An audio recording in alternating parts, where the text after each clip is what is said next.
अस्सलामुअलैकुम वरहमतुल्लाहि वबरकातुहू। नाज़रीन, मैं आपका भाई ज़हाक तनवीर आप सबका इस लाइव वीडियो में इस्तकबाल करता हूँ। इंशाल्लाह आज हम बात करेंगे खुर्रम जामई जो हैदराबाद के हैं, जिन्होंने कल एक वीडियो जारी किया था और इस वीडियो में इन्होंने चंद बातें बताई हैं जो काफ़ी कंफ्यूजिंग हैं। तो मैंने सोचा कि इस वीडियो के ज़रिए जो है खुर्रम जामई का जो झूठ है इस पर थोड़ा सा हम तबसरा करें, थोड़ा सा बात करें। इसी तरह से इंशाल्लाह आज हम बात करेंगे कि ये जो खुर्रम जामई ने सलमान औदा की जो तारीफ़ की है और सलमान औदा को इमाम इब्न हम्बल से जो इन्होंने कंपेयर किया है, तो सलमान औदा है कौन और सऊदी गवर्नमेंट ने सलमान औदा के ऊपर पाबंदी क्यों लगाई है।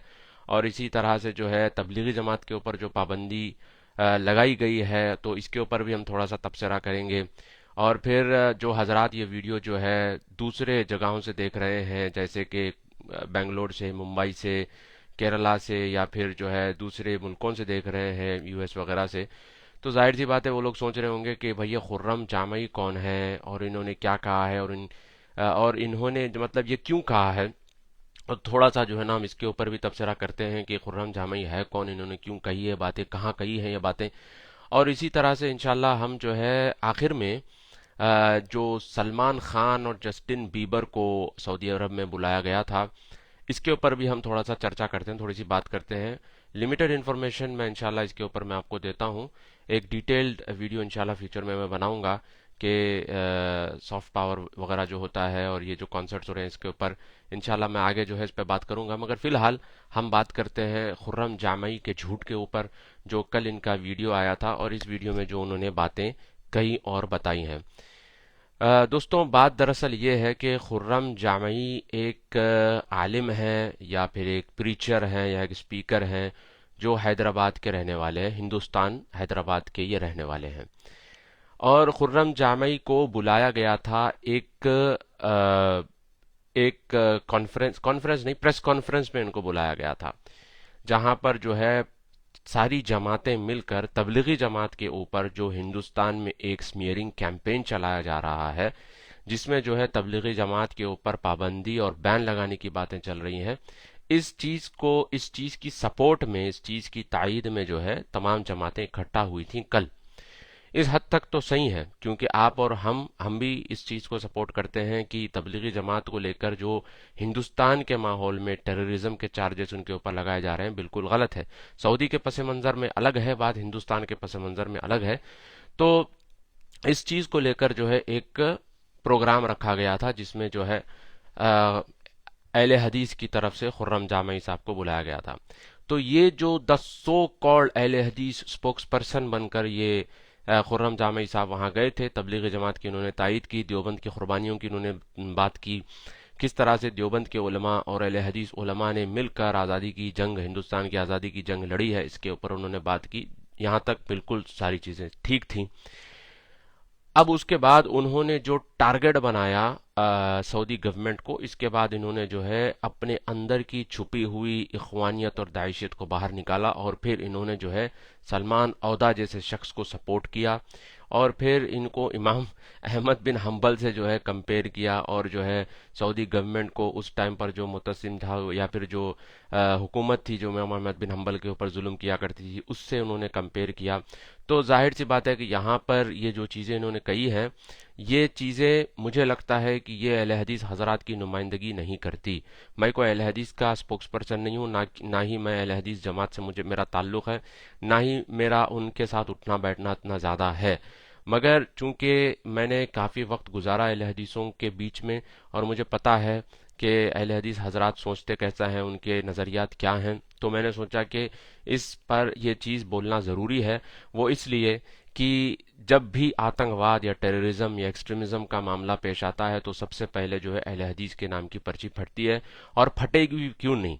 यानी कि आतंकवाद और टेररिज्म के साथ अहले हदीस का नाम क्यों नहीं जुड़ेगा जब इस तरह के लोग, खुर्रम जामई जैसे लोग बैठे हैं और इस तरह की चीज़ें, इस तरह की बातें करते हैं, तो जाहिर सी बात है कि ये लाजिम है कि अहले हदीस का नाम जो है, सलफ़ी का नाम टेररिज्म के साथ जोड़ दिया जाए। बहरहाल ये खुर्रम जामई जो है, ये जो है हैदराबाद के एक आलिम या जो है प्रीचर हैं और इनकी हिस्ट्री थोड़ी सी जो है सही नहीं है, जो मैंने मालूमात की है चीज़ें। एक तो ये कि जमीयत अहले हदीस के अगेंस्ट में एक और जमात बनी थी जिसके अंदर इनका कंट्रीब्यूशन था दूसरी जमात बनाने में। स्किज़म इन्होंने क्रिएट किया, स्किज़म इन्होंने बनाया, और जो है एक अलग जमात इन्होंने बनाई एक मेन स्ट्रीम अहले हदीस जमात के अगेंस्ट में। तो इससे साफ जाहिर होता है कि जो मेन स्ट्रीम अहले हदीस के लोग हैं इनके नज़रियात से इत्तफाक नहीं रखते। और दूसरी बात यहाँ पर यह है कि खुर्रम जामई ये जो हैं जो हैदराबाद के द सो कॉल्ड मर्द मुजाहिद नसीरुद्दीन साहब जिनका इंतकाल पिछले साल हुआ कोरोना के दौरान में, तो इनसे भी इनकी अच्छी खासी दोस्ती और गहरे ताल्लुकात थे। और नसीरुद्दीन साहब वो शख्स हैं जिनकी वजह से हैदराबाद के कई नौजवान सलाखों के पीछे गए। उनकी उनका एक जज्बा था कि जो है ना मुजाहिदा करना है, जिहाद करना है, फलां फलां। तो इस चक्कर में जो है कई नौजवान जेल में गए, कई नौजवानों का इनकाउंटर हुआ, कई लोगों के घर बर्बाद हुए, कई माँ बाप के जो है गोद उजड़ गए। ठीक है, तो ये वो शख्स है नसीरुद्दीन साहब। लोग कहते हैं मर्द मुजाहिद है, ये है वो है, जो भी है, जो भी उनका मामला अल्लाह के पास है फिलहाल, मगर बहुत बड़ा फितना ये हैदराबाद में थे। इनसे जो है खास इनके खुर्रम जामई के ताल्लुकात थे। तो जाहिर सी बात है कि जब ऐसे कट्टरवादी कट्टरपंथी इख्वानियों और इस जहन के लोगों के साथ जब इनका उठना बैठना रहेगा, तो जहन जो है इस तरह के चीजें जो है अपने अंदर वो बनाएगा और फिर जबान से ये चीजें जो है बाहर निकलेंगी। तो खुर्रम जामई को बुलाया गया था तबलीगी जमात की सपोर्ट वाले एक प्रोग्राम में, जहां पर ये गए, इन्होंने ये सारी बातें की तबलीगी जमात की सपोर्ट में। ठीक है, यहां तक तो ठीक है, सारी चीजें आप और हम भी करते हैं ये बातें तबलीगी जमात की सपोर्ट में। इसके बाद इन्होंने जो है सऊदी गवर्नमेंट को अटैक किया और फिर जो है सलमान औदा की तायीद में इन्होंने बात की। आप जानते हैं ये चीज कि पिछले जुमा जो है यहाँ पर सऊदी अरब के अंदर मस्जिदों में मिनिस्ट्री की तरफ से ये ऑर्डर आया था कि तबलीगी जमात के बारे में, जिसका दूसरा नाम अल अहबाब भी है। अभी एक नया जो है मार्केट में चल रहा है कि अल अहबाब अलग है, तबलीगी जमात अलग है। ऐसा नहीं है, बल्कि नुरैदा करके एक इंडोनेशिया की रिसर्च स्कॉलर है, इसने बाकायदा एक पूरा एक रिसर्च पेपर इसने लिखा, जिसके अंदर उसने ये बात बताई है कि ये एक्चुअली जो अल अहबाब है ये एक ऑर्गेनाइजेशनल स्ट्रक्चर जो होता है तबलीगी जमात का, उसका एक हिस्सा है। यानी कारकुन, अमीर, जो साथी, जोड़, वो जो भी उनके जो कॉन्सेप्ट्स हैं तबलीगी जमात में काम करने के, जो ऑर्गेनाइजेशनल स्ट्रक्चर जो उनका होता है, उसमें एक हायरार्की में ये लोग फिट होते हैं। अहबाब, ये अहबाब कोई दूसरी जमात या दूसरी तंजीम नहीं है, बल्कि तबलीगी जमात के अंदर ही एक हिस्सा है। बहरहाल, तो इनके ऊपर पाबंदी वाला एक ऑर्डर आया था सऊदी अरब में। वैसे तो बैन इनको बिन बाज के टाइम पर ही लगा दिया गया था, मगर अब जो है इन्होंने फिर वापस सारे जो है आइम्मा और मसाजिद को ये ऑर्डर दिया कि इसके बारे में बताया जाए। अब क्यों भाई इसके ऊपर अब ये बात निकली है, इसके ऊपर मैंने 2 वीडियो पहले भी बनाई थी, आप वो देख सकते हैं इंशाअल्लाह। तबलीगी जमाती नहीं बल्कि इसके अलावा दीगर जमातों के ऊपर भी सऊदी अरब ने शिकंजा कसा है, जिसमें सुरूरी भी है, मुस्लिम ब्रदरहुड के कई एफिलिएटेड ऑर्गेनाइजेशंस भी हैं, और ऐसे बहुत सारे the so called Salafi organisations भी है जिसके ऊपर सऊदी हुकूमत ने शिकंजा कसा है। क्यों कसा है भाई? वो इसलिए कि अब फिलहाल जो सऊदी अरब का मौक़िफ़ चेंज हुआ है, जो जिस डायरेक्शन में सऊदी अरब अभी फिलहाल जा रहा है, उसमें वो लोग ये कोशिश कर रहे हैं कि गैर मुल्की जमातें, गैर मुल्की तंजीमों के ऊपर पाबंदियां लगा दी जाएं, जिन तंजीमों का ताल्लुक सऊदी हुकूमत से या सऊदी अरब से नहीं है। आप ये बात जानते हैं कि जब भी दुनिया में जहां भी टेररिस्ट एक्टिविटी हुई है या टेररिज्म के वाकयात पेश आए हैं, एक्सट्रीमिज्म के वाकयात पेश आए हैं, आपने देखा कि सऊदी अरब के नाम पे सबसे पहले पर्ची फटी है। चाहे वो 9/11 का मसला हो, सऊदी अरब का नाम उसके अंदर आया। उसके बाद जो है एक और टेररिस्ट अटैक हुआ था अमेरिका में क्रिसमस के टाइम पर, तो उसमें भी सऊदी अरब का नाम आया था। तो इस तरह से जहां भी टेररिस्ट एक्टिविटी होती है उसमें सऊदी अरब का नाम आता है, सऊदी फंडिंग का जरूर उसके अंदर जिक्र होता है। तो अब सऊदी अरब जिस डायरेक्शन में जा रहा है, क्योंकि सऊदी अरब फिलहाल डेवलपिंग कंट्रीज में है, डेवलप्ड कंट्री नहीं है, तो एमबीएस क्राउन प्रिंस मोहम्मद बिन सलमान, अल्लाह इनकी हिफाजत करे, इनका ये अभी फिलहाल मौकफ है कि सऊदी अरब को डेवलपिंग कंट्री से निकाल कर डेवलप्ड कंट्री की तरफ ले जाया जाए। तो जाहिर सी बात है इस चीज़ के लिए उनको इन्वेस्टमेंट्स चाहिए, इस चीज़ के लिए उनको कंपनियों के हेडक्वार्टर्स चाहिए। यहाँ पे सारी कंपनियों के जो है इन्वेस्टमेंट्स और दूसरी अलग अलग कंट्रियों के इन्वेस्टमेंट्स इनको चाहिए। तो इस लिहाज से ये बड़े ही कंट्रोल्ड अंदाज में जो है कंजर्वेटिव सोसाइटी और लिबरल सोसाइटी को लेकर ये जो है आगे बढ़ रहे हैं और इस बैलेंस को संभालते हुए ये आगे लेके जा रहे हैं। तो इस जो है पस मंज़र में इन्होंने ये तय किया है कि जितनी गैर मुल्की जमातें हैं उनको यहाँ पर ऑपरेट करने की इजाज़त नहीं दी जाएगी। इसके अलावा जो चैरिटीज़ सऊदी अरब के अंदर जमा होते थे पहले, वो अभी नहीं होंगे। ठीक है, इंडिविजुअल चैरिटीज या फिर डोनेशंस वगैरह तो जमा होते थे, अभी वो नहीं होंगे। आपको याद होगा कि पहले जो है लोग ऐसे ही आ जाते थे सऊदी अरब, आकर जो है प्रोग्राम कर लिए, पैसे जमा कर लिए, निकल गए। ऐसे बहुत सारे हैदराबाद और हिंदुस्तान से बहुत सारे ऐसे ब्रदर हजरात आते थे, दावत सेंटर वाले, आकर जो है कहते थे कि हमारे यहाँ फलां इतने मुसलमान हो रहे हैं, उतने मुसलमान हो रहे हैं, फलां ढिमका, बड़ी बड़ी बातें करते, ब्लफिंग करते, और जो है ना हजारों लाखों का पैसा लेकर गए और अपने अपने बिजनेसेस वहां पर उन्होंने सेटअप कर लिए। तो ये चीज़ हुई है, लोगों ने बड़ा इनको लूटा है और बड़ा जो है ना इनको निचोड़ा है, और फिर आखिर में इन्हीं को गाली देके गए हैं, आखिर में इन्हीं के ऊपर लानत करके गए हैं। बहरहाल ये चीज़ हुआ है। तो अब सऊदी हुकूमत ने ये रेगुलराइज कर दिया है कि भाई जितनी गैर मुल्की तंजीमें ऑर्गेनाइजेशन से ये ऑपरेट नहीं होंगी, अगर आप दाई हैं, अगर आप स्कॉलर हैं, तो आपके पास प्रॉपर लाइसेंस होना चाहिए, आप उस एकेडमिक लेवल के आदमी होना चाहिए, तभी जो है आप प्रीचिंग कर सकते हैं। हमारे हिंदुस्तान की तरह नहीं, कोई भी ऐरा गैरा नत्तु गैरा ब्रदर बन गया, दाई बन गया, आके ठहर गया और तकरीरें करना शुरू कर दिया, फतवे झाड़ रहा है, ये सारी चीज़ें अभी नहीं होंगी। तो ये एक चीज़ चल रही है सऊदी अरब के अंदर। तो इस लिहाज से इन्होंने जो है तबलीग जमात के ऊपर भी पाबंदी लगाई है। दूसरी चीज़ ये भी है यहाँ पर कि इन्होंने टेररिस्ट तबलीग जमात को नहीं कहा, बल्कि इन्होंने गेटवे कहा, गेटवे। ठीक है, एक रास्ता बनता है इन्होंने कहा। इन्होंने ये नहीं कहा कि ये पूरे के पूरे टेररिस्ट हैं।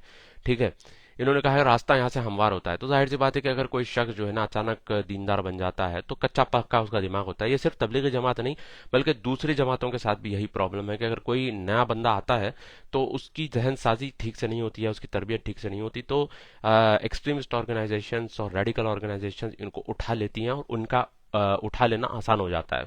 तो इन्होंने ये कहा कि रास्ता बनता है। इन्होंने हरगिज ये नहीं कहा कि ये लोग टेररिस्ट हैं, इस तरह से जनरल वे में इन्होंने उनको टेररिस्ट नहीं कहा है। अब हिंदुस्तान के अंदर जो है तबलीगी जमात के खिलाफ में जो स्मीयरिंग कैंपेन चलाया जा रहा है, वो तो एक मौका परस्ती है और जो है बहती गंगा में हाथ धोना है कि वो लोग तबलीगी जमात वालों को टारगेट कर रहे हैं। और एक बात यहाँ पर आप अहम बात आप जहन में रख लीजिए कि एक तंजीम अगर एक मुल्क में बैन होती है तो ज़रूरी नहीं है कि दूसरे मुल्क में वो दहशतगर्द हो। मिसाल के तौर पर अल इख्वान अल मुस्लिमीन है, जो वाकई में टेररिस्ट ऑर्गेनाइजेशन है, मगर ये जो है मिडिल ईस्ट में बैन है, अमेरिका में बैन नहीं है। ठीक है, जैसे सऊदी अरब है और इस तरह से यूएई है, बहरीन है और मसर है, यहाँ पर ये तंजीम बैंड है क्योंकि इन्होंने तकरीब कारियाँ यहाँ पर की हैं, इस वजह से इनको यहाँ पर बैन कर दिया गया है। मगर आप देखेंगे कि ये जो है दूसरे मुल्कों में बैन नहीं है। जैसे अमेरिका में खुद बाइडन एडमिनिस्ट्रेशन में इख्वानी बैठे हुए हैं, दूसरों को कहते हैं कि अमेरिका के गुलाम है, मगर ये खुद जो है ना अमेरिका की गुलामी करते हुए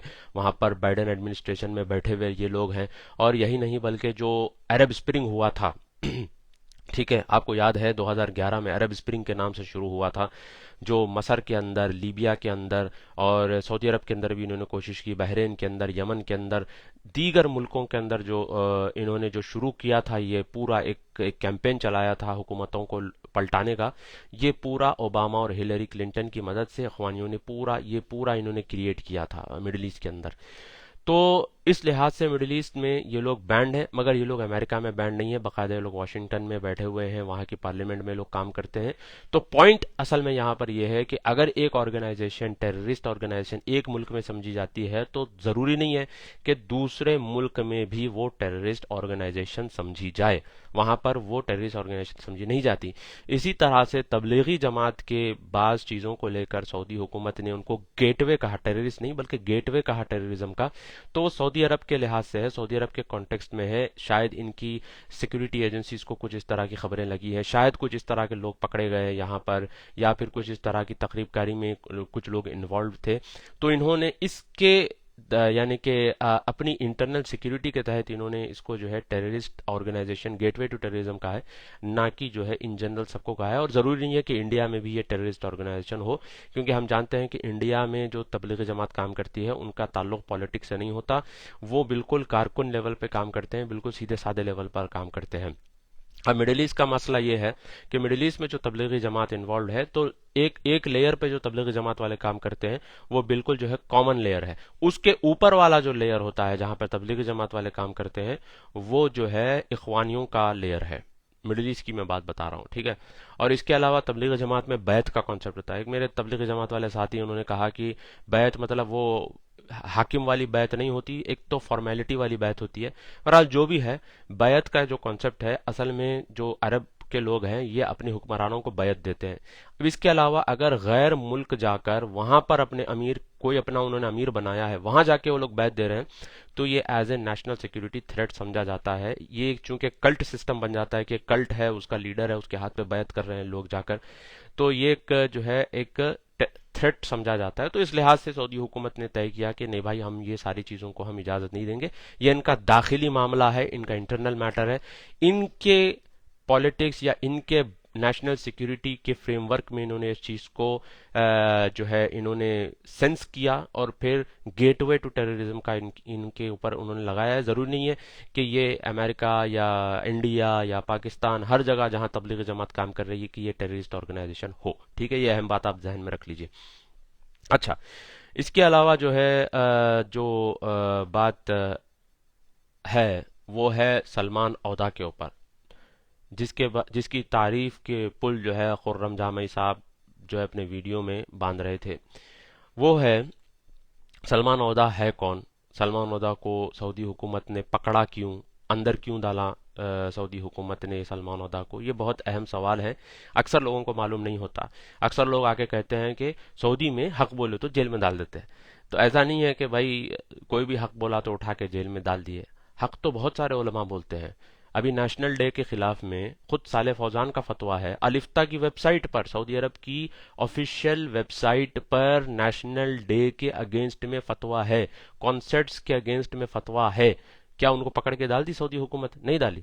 लोग कहते हैं कि सऊदी की जो पॉलिसीज है हुकूमत की, इसके खिलाफ बोलते ही जेल में डाल देते। ऐसी बात नहीं है। बहुत सारे ऐसे फतवे हैं, उलमा ने क्लियर कट बता दिया है कि नेशनल डे नहीं करना है। जो है कॉन्सर्ट्स के बारे में लोग उलमा ने बता दिया। क्या उनको पकड़ के जेल में डाल दी सऊदी हुकूमत? नहीं डाली। ऐसा नहीं होता कि सिर्फ बोलने से जेल में डाल देते हैं। मगर जो लोग तकरीबकारियां करते हैं और उनके नजरियात बड़े डेंजरस होते हैं, उनको पकड़ के लोग जो है हुकूमत जेल में डालती है।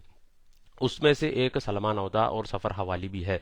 सफर हवाली वो शख्स है जिसकी तारीफ जो है हमारे ये नायक साहब करते हैं और कहते हैं कि सफर हवाली बड़े ज़बरदस्त आलिम हैं, वो हैं फलां ढिमका। तो सफर हवाली के नज़रियात और सलमान औदा के जो नज़रियात हैं सुइसाइड बॉम्बिंग को लेकर बड़े डेंजरस हैं। सलमान औदा सफर हवाली का मानना यह है कि सुइसाइड बॉम्बिंग जंग के हालत में जायज़ है। ये कई लोग कहते हैं, कई मुसलमान ये समझते हैं कि जंग की हालत में जायज़ है। अब जो टेररिस्ट ऑर्गेनाइजेशंस इनको मानते हैं या फिर जो ये लोग जिसकी सरपरस्ती करते हैं, वो लोग तखरीबकारी हरकतें और बम ब्लास्ट वगैरह कर कर ये समझते हैं कि हम जो है जंग के हालात में ही है। यानी कि उनके हिसाब से जंग चल रही है, उनके हिसाब से ये है कि कयामत तक जंग चलती रहेगी, तो लिहाजा जंग के हालात हैं तो बम फोड़ना या सुइसाइड बॉम्बिंग करना जायज है उनके लिहाज से। तो सलमान औदा सफर हवाली जैसे लोग ये सुइसाइड बॉम्बिंग के कायल है। एक चीज। दूसरी चीज, सहवा मूवमेंट इन्होंने चलाया था, ठीक है। सहवा मूवमेंट करके एक शुरू हुआ था मिडिल ईस्ट के अंदर में। शुरू में इनका कॉन्सेप्ट तो ये था कि भाई जो नौजवानों के अंदर जो बेरा रवि आ रही है या फिर जो है नौजवान जो दीन से हट रहे हैं, इनको जो है दीन की तरफ बुलाया जाए, ठीक है। सहवा मूवमेंट इसीलिए शुरू हुआ था। उसके बाद धीरे धीरे जो है सहवा मूवमेंट का जो अफिलिएशन हुआ ये इख्वान मुस्लिमीन के साथ हुआ, मुस्लिम ब्रदरहुड के साथ ये जो है काफ़ी इनका स्ट्रॉन्ग अफिलिएशन रहा। उसके बाद खास तौर पर 2011 में जो मिडिल ईस्ट के हालात पेश आए, अरब स्प्रिंग जो हुआ, उसमें सहवा मूवमेंट का बहुत बड़ा रोल जो है डेमोक्रेसी लाने में था, ठीक है। अब आप कहते हैं डेमोक्रेसी, एक तो कहते हैं डेमोक्रेसी कुफर है, फिर बाद में जो है मिडिल ईस्ट की जब बात आती है तो कहते हैं कि बादशाहियत हटाकर डेमोक्रेसी लाना है। तो इनका जो इन्वॉल्वमेंट था, खासतौर पे सलमान औदा जैसे लोग, इनका इन्वॉल्वमेंट, एक तो रेडिकलाइजेशन का प्रॉब्लम इन्होंने क्रिएट किया, कई मुसलमान खासतौर पे सऊदी नौजवानों को इन्होंने रेडिकलाइज किया। दूसरा प्रॉब्लम इन्होंने ये किया कि सऊदी में जो डेमोक्रेसी के लिए जो तंजीमें काम कर रही थी, खासतौर पर गैर मुल्की तंजीमें, बरतानिया वगैरह से जो तंजीमें काम कर रही थी, इख्वान मुस्लिमीन की जो तंजीमें काम कर रही थी, गैर मुल्की तंजीमें, इनके साथ कोलैबोरेशन करके इन्होंने सऊदी हुकूमत को ही गिराने की साजिश की और फिर यहाँ पर डेमोक्रेसी लाने की साजिश की। ये सावा मूवमेंट का इन्वॉल्वमेंट था, जिसकी सरपरस्ती जो है सलमान औदा कर रहे थे। तो जाहिर सी बात है, खुर्रम जामई जैसे लोग ऐसे लोगों को सपोर्ट ही करेंगे, जो लोग जो है जमातों के अगेंस्ट में खुद की जमातें बनाते हैं पावर के लिए। तो ये जितनी जमातें होती हैं, इख्वान ले लो या फिर इस तरह के जो लोग होते हैं, इनका मकसद इस्लाम नहीं होता। ये लोग इस्लाम का नाम लेते हैं, शरीयत का नाम लेकर इनका मकसद होता है पावर, इनका मकसद होता है कुर्सी, इनका मकसद होता है सीट, चाहे उसके लिए मुसलमानों की जानें भी क्यों कुर्बान ना कर दी जाए। ये लोग समझते हैं कि बड़े कॉज के लिए मुसलमानों की जान अगर कुर्बान होती है तो ये शहादत है, मगर हमें एक बड़ा मकसद हासिल करना है, तो लिहाजा ये लोग इस तरह की हरकतें करते हैं। तो सलमान औदा का रोल, बहुत बड़ा रोल जो है इस तरह से रहा है मिडिल ईस्ट को डिस्टेबलाइज करने में, खासतौर पे इसके फतवे वगैरह जो थे, ये बहुत बड़ा इसने जो है ना एक शैतानियत वाला रोल जो है मिडिल ईस्ट के अंदर अदा किया था। तो ये है सलमान औदा, और ऐसे शख्स को ये इमाम अहमद बिन हंबल कर रहे हैं, हमारे खुर्रम जामई साहब इमाम अहमद बिन हंबल से कंपेयर कर रहे हैं। और इमाम अहमद बिन हंबल से कैसे कंपेयर कर रहे हैं, मतलब कोई इमाम अहमद बिन हंबल से कंपैरिजन ही नहीं है। इमाम अहमद बिन हंबल के बारे में एक चीज मशहूर है कि इतना कोड़े मारने के बावजूद भी इमाम अहमद बिन हंबल ने यह कहा था कि अगर मेरे पास एक दुआ बची है तो मैं वो अपने हाकिम के लिए करूंगा, उसके उसके लिए मैं करूंगा। ठीक है, ये वो थे इमाम अहमद बिन हंबल। इतना सब कुछ होने के बावजूद भी उन्होंने रेबेलियन, प्रोटेस्ट या फिर उन्होंने हुकूमत के खिलाफ जो है बगावत नहीं की। ये इमाम अहमद बिन हंबल थे। इतना सब कुछ होने के बाद भी उन्होंने बगावत नहीं की। उनसे उनसे किसको कंपेयर कर रहे हैं? सलमान औदा जैसे लोग, जिन्होंने हुकूमत को गिराने में काम किया और फिर यहाँ पर डेमोक्रेसी लाने के लिए उन्होंने साजिश की, और बरतानिया और अमेरिका और दूसरे यूरोपियन कंट्रीज के जो इख्वान तंजीमें हैं या फिर जो रेडिकल तंजीमें, उनके साथ कोलैबोरेशन करके सऊदी हुकूमत के नुकसान पहुंचाने की कोशिश की। ऐसे लोगों की तायीद में ये हमारे खुर्रम जामई साहब तारीफ कर रहे हैं और फिर इमाम अहमद बिन हंबल से कंपेयर कर रहे हैं। अब इसको आप जहालत कहें या फिर इसको आप जो है क्या कहें, वो आप बेहतर समझते हैं। आप ऐसे लोगों को क्या कहना चाहिए? ठीक है। और ये सऊदी हुकूमत ही नहीं, कोई भी हुकूमत करेगी, कोई भी हुकूमत करेगी ये काम। मिसाल के तौर पर मसर में जब मुर्सी की हुकूमत आई, 1 साल की जो हुकूमत थी, उसके बाद उसकी हुकूमत गिर गई। तो जब मुर्सी की हुकूमत थी उस टाइम पर असल में क्या हुआ कि मसर में मसरियों ने 40 साल से एक ही हुकूमत देखी थी, तो उनको लगा कि भाई चलो एक नई हुकूमत आएगी, एक नया चेहरा आएगा, शायद ये लोग हमारे मसाइल ख़त्म करेंगे। इस तरह से मसरियों ने उन मुर्सी को चांस दिया, मुस्लिम ब्रदरहुड को, इख्वानियों को उन्होंने चांस दिया। 1 साल में उन्होंने अपने वादे पूरे नहीं किए, उल्टा जो है अपनी जो पॉलिसीज थी वो जो है लोगों के ऊपर थोपना शुरू किए। तो लोगों ने मुर्सी के खिलाफ बगावत की। अब लोग कहते हैं मुर्सी को गिराने में सऊदी का हाथ था। सऊदी को काम धंधा नहीं है जो मुर्सी को जाकर गिराएंगे। सऊदी ने, हाँ ये अलग बात है कि इजिप्ट जो बहुत बड़ा हिस्सा है मिडिल ईस्ट का, इजिप्ट की आर्मी काफ़ी स्ट्रांग मानी जाती है, तो सऊदी अरब ने वहाँ की फाइनेंशियल स्टेबिलिटी के लिए पैसा दिया, मगर मुर्सी को गिराने के लिए पैसा नहीं दिया। मुर्सी को लोगों ने लाया, लोगों ने ही गिराया। ठीक है। तो जब 1 साल देखा लोगों ने, फिर लोगों ने जब प्रोटेस्ट किया, तो मुर्सी ने उनके ऊपर गोला बारूद बरसाया, उनके ऊपर गोलियां बरसाना शुरू की।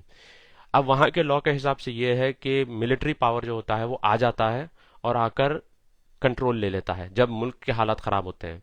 तो हिलरी क्लिंटन, ओबामा, इखवान, मुर्सी, इन लोगों ने जो बर्बादी मचाई थी मसर के अंदर, वो तो अच्छा हुआ, अल्लाह का शुक्र है कि सीसी वक्त पे आ गया और उसने कंट्रोल ले लिया इजिप्ट का, वरना फिर इजिप्ट को ये लोग शमशान बना देते और इजिप्ट को दूसरा सीरिया बना देते थे। ठीक है। तो ये काम जो है मुर्सी ने भी किया। जो मुर्सी की हुकूमत के खिलाफ ठहर रहे थे, मुर्सी ने भी उनको हटाने की कोशिश की। यही नहीं बल्कि आपको पता होगा 2016 में टर्की में एक कूप हुआ था। अब बाज लोग कहते हैं कि द सो कॉल्ड कूप था, फतेहुल्लाह गुलन जो लीड कर रहा था कूप को। तो कूप हुआ था और कूप के बाद उस कूप के कॉन्टेक्स्ट में या फिर उसका बहाना लेकर उर्दुगान ने अपने सारे अपोजिशन के लोगों को उसने पकड़ के जेल में डाल दिया, जिसका ताल्लुक कूप से था भी नहीं, कूप से था ही नहीं, फिर भी पकड़ पकड़ के सबको डाला, सारे जर्नलिस्टों को, सारे एक्टिविस्ट को, सारे पॉलिटिशियंस को, हर वो शख्स जो उर्दुगान के खिलाफ है। हजारों की तादाद में टर्की की जेल में लोग सड़ रहे हैं, उठा उठा के सबको लेके जाके उसने डाल दिया जेलों के अंदर। क्यों? कूप के बहाने कि भाई इन्होंने मेरे खिलाफ कूप किया था। तो बताना मकसद यहां पर यह है कि हुकूमत जब पावर में होती है तो हुकूमत मुल्क की स्टेबिलिटी संभालती है, ठीक है। लोग कहते हैं कि भाई सऊदी हुकूमत को अपनी गद्दी का डर है, गद्दी का डर नहीं, सऊदी के अंदर औरतें, बच्चे और गैर मुल्की लोग भी काम करते हैं, एक्सपैट्रिएट्स यहाँ पे काम करते हैं। तो ऐसा नहीं है कि यहाँ पर कोई डिस्टेबिलिटी आ जाए या हुकूमत के खिलाफ कोई भड़का दे लोगों को। यहाँ अगर डिस्टेबिलिटी आ जाती है तो ये सारे नुकसानात होते हैं। यहाँ पे लोग कई मुल्कों से हज और उम्रे के लिए आते हैं, और जो है मदीने शरीफ को आते हैं, यहाँ पर हरमैन शरीफैन है। यहाँ की स्टेबिलिटी सिर्फ मिडिल ईस्ट की स्टेबिलिटी नहीं बल्कि मुसलमानों की स्टेबिलिटी है, ठीक है। अब इस स्टेबिलिटी को उखाड़ने के लिए सलमान ओदा जैसे लोग, और इनकी तारीफ कर रहे हैं हमारे खुर्रम जामाई जैसे लोग, तो इस तरह के लोग जो है ये स्टेबिलिटी के खिलाफ हैं।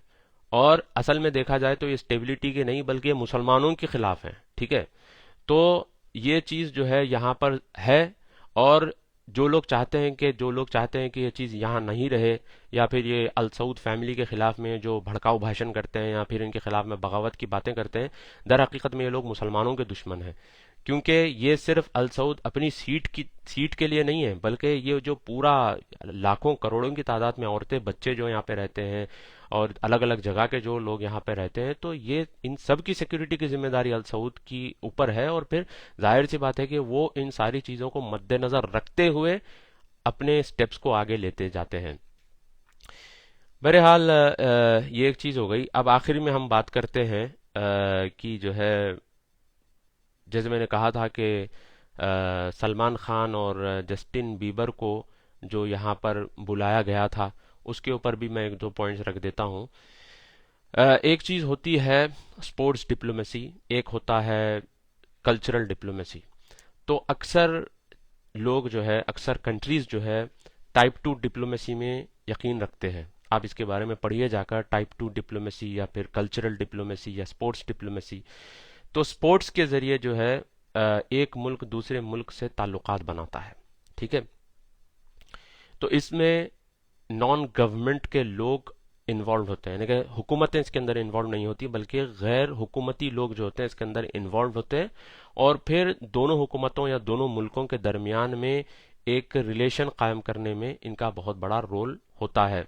टाइप टू डिप्लोमेसी के लोग आमतौर पर, जिसे सॉफ्ट पावर भी कहते हैं, तो टाइप टू डिप्लोमेसी के लोग जो है आमतौर पर आपको पब्लिक स्पीयर में नजर नहीं आएंगे, या फिर इनका रोल जो है इतना दिख के नहीं आएगा, मगर इनका रोल बहुत बड़ा रोल होता है, ठीक है। आपको पता होना चाहिए मैंगो डिप्लोमेसी करके भी एक चीज़ है, आम आम जो मैंगो है, मैंगो डिप्लोमेसी। बांग्लादेश की प्राइम मिनिस्टर ने मोदी को 2000 किलो आम भेजे थे, 1000 किलो मोदी को, 1000 किलो ममता बनर्जी को। तो ये मैंगो डिप्लोमेसी, जब मैंने उसके बारे में पढ़ा तो पता चला कि पाकिस्तान ने भी इंडिया के बहुत पहले इंडिया के प्राइम मिनिस्टर को पाकिस्तान ने भी आम भेजे थे। तो एक होती है मैंगो डिप्लोमेसी, एक होती है स्पोर्ट्स डिप्लोमेसी, एक होती है कल्चरल डिप्लोमेसी। तो इस ये होता क्यों है, इसे सॉफ्ट पावर कहते हैं या टाइप टू डिप्लोमेसी कहते हैं। इसमें क्या होता है कि एक मुल्क का इन्फ्लुएंस दूसरे मुल्क में पड़ता है, या फिर जब आप दूसरे मुल्क से किसी आर्टिस्ट को या फिर एथलीट को बुलाते हैं या फिर स्पोर्ट्समैन को अपने मुल्क में बुलाते हैं, तो फिर इससे होता क्या है कि दोनों मुल्कों के दरमियान में जो है रिलेशंस और जो है स्ट्रांग बनते हैं। और फिर अ, ये चीज़ इन्फ्लुएंस करती है मिलिट्री को और पॉलिटिकल पावर को, और गवर्नमेंट को इवेंचुअली ये चीज़ जाकर जो है इन्फ्लुएंस करती है।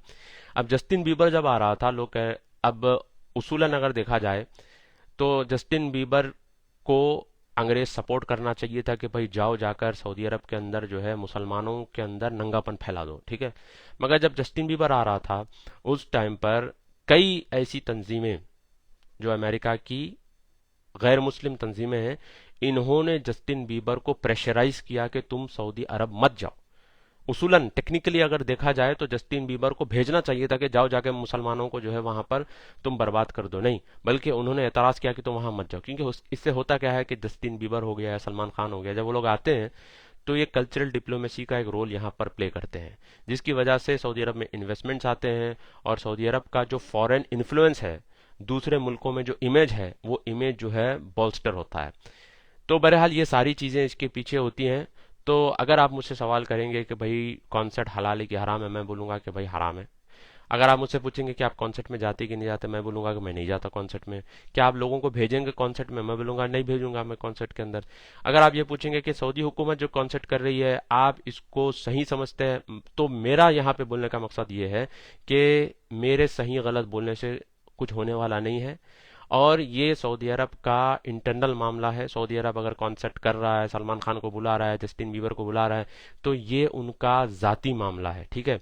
और क्यों कर रहे हैं, उनकी क्या ज़रूरत है, उनके क्या मतलब मसाइल हैं, वो उनकी परेशानी है, वो हमारी परेशानी नहीं है। इसीलिए मैं बार बार पोस्टें लगाता रहता हूँ, यही बताने के लिए कि भाई आप लोग जो फ्रस्ट्रेशन का शिकार हो रहे हो, चाय टपरी पर बैठकर, चबूतरे पर बैठकर जो सऊदी अरब के खिलाफ में बकवास कर रहे हो, इससे कुछ फर्क पड़ने वाला नहीं है। उल्टा आप अपना फ्रस्ट्रेशन बढ़ा रहे हो, आपकी प्रोडक्टिविटी खराब हो रही है, और आपका वेलापन या फिर आपका जो यानी आप जो खाली बैठे हुए हैं, ये उल्टा आपको जो है नुकसान पहुंचा रहा है। यही मेरा बताने का मकसद होता है। उसके पीछे वो बुला क्यों रहे हैं, क्या मकसद है उनका बुलाने का, वो सारी चीजें पीछे है, उससे हमको कुछ लेना देना नहीं है। और हदीस भी है इसके ऊपर कि जो चीज़ आपसे ताल्लुक नहीं रखती उस चीज़ को छोड़ दो।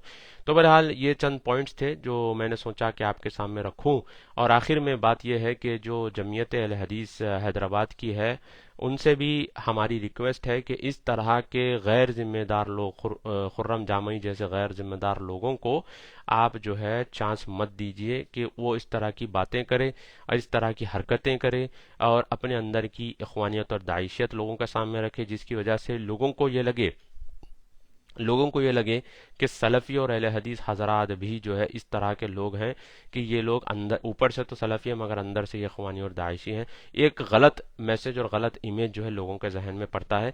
ये चंद पॉइंट्स लेकर आपके सामने हाजिर हुआ था। उम्मीद है कि आप सबको ये बातें क्लियर समझ आई हैं इंशाअल्लाह।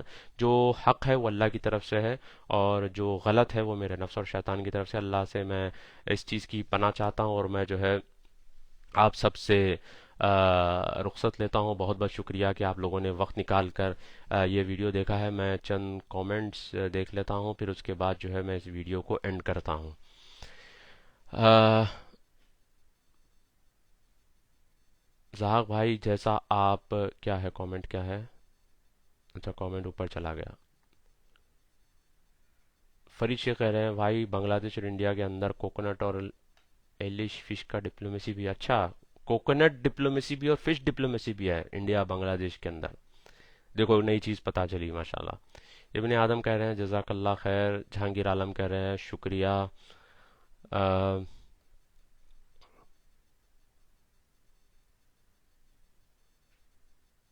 मोहम्मद बिलाल कह रहे हैं अस्सलाम वालेकुम जहाक भाई, जैसा आप कह रहे हैं, अच्छा कमेंट काफ़ी लंबा है। जैसा आप कह रहे हैं कि टेररिस्ट अटैक जितने हुए हैं नाम सऊदी का आया है, लेकिन मीडिया का भी झूठ है, वो करेंगे क्योंकि आज दौर जो झूठ का इल्ज़ाम भी लगाएंगे। देखिए बिलाल साहब, आप ये कह रहे हैं कि मीडिया झूठ बोलता है, ये थोड़ा सा हमको ये नैरेटिव से बाहर निकलना है। यानी कि ये जो सोच है हमारी, ये सोच से हमको थोड़ा सा बाहर निकलना है। बेशक मीडिया अटैक करता है, मगर मीडिया को जब चाराने मिलते हैं तो 1 रुपया बनाता है, वो मीडिया करता है वो। मगर हम क्यों करते हैं, हम मौका ही क्यों देते हैं इस तरह से। ये चीज़ें हुई हैं। ये चीज़ जो है यहाँ के जो तुर्की बिन फैसल, प्रिंस तुर्की बिन फैसल है, इनकी काफ़ी मैंने वो देखी है, क्या कहते हैं, पैनल डिस्कशंस देखे हैं, जिसके अंदर लोगों ने उनसे सवाल किया कि सऊदी अरब का हमेशा नाम आता है टेररिज्म को लेके, तो उन्होंने बात कही कि हम जो है 2000 तक हमने सिर्फ तालिबान को हमने सपोर्ट किया, उसके अलावा किसी को सपोर्ट नहीं किया। उसके बाद हमने सारी फॉरेन फंडिंग गवर्नमेंट के लेवल से हमने बंद कर दी। उसके बाद जो है इंडिविजुअल बेसिस पे जो फंडिंग होती है उसके हम जिम्मेदार नहीं होते। हम हत्तल इम्कान कोशिश करते हैं कि इंडिविजुअल लेवल पर फंडिंग ना हो, तो ये सारी इंडिविजुअल लेवल पर फंडिंग होती है, ठीक है। और हुआ है, ये प्रॉब्लम है, ये प्रॉब्लम जो है मिडिल ईस्ट में ख़ासतौर पर सऊदी अरब में पेश आया है। और अगर हम प्रॉब्लम को रिकग्नाइज नहीं करेंगे तो फिर सोल्यूशन निकालना हमारे लिए मुश्किल हो जाता है।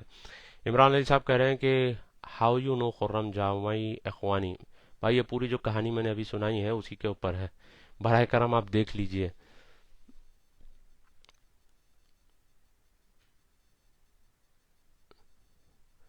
जी बहुत बहुत शुक्रिया आप लोगों का कि आप लोगों ने वक्त निकाल कर ये वीडियो देखा है। वीडियो काफ़ी लंबी हो गई है। जज़ाकल्लाह खैर। अस्सलामु अलैकुम वरहमतुल्लाहि वबरकातुहू।